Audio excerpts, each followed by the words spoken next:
గడచిన 19-24 సంవత్సరాల అధ్యక్ష జగన్మోహన్ రెడ్డి గారు పరిపాలనలో చూస్తే అధ్యక్ష పాలల్లో కల్తీ, నెయ్యిలో కల్తీ, నేలల్లో కల్తీ, ఆఖరికి మద్యంలో కూడా కల్తీ. ఆయన పరిపాలన మొత్తం కల్తీగానే చేశారు. ఈ రాష్ట్ర ప్రజల తాలూకా పాలనంతా కూడా ప్రజల జీవితాలని, జీవన ప్రమాణాలని కల్తీగా చేసినటువంటి పరిస్థితి అధ్యక్ష. మొన్న కూడా మన అందరం కూడా చూసాం అధ్యక్ష.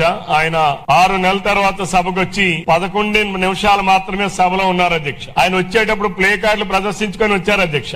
ఆయన నాకు ప్రతిపక్ష హోదా ఇవ్వండి అని అడుగుతా ఉంటాడు అధ్యక్ష. ప్రతిపక్ష హోదా అనేది ఆయన ఇవ్వండి అని అడుక్కుంటే ఇవ్వడానికి అదేమి బిచ్చం కాదు అధ్యక్ష. ప్రజల తీర్పు ద్వారానే ప్రతిపక్ష హోదా అనేది వస్తుంది.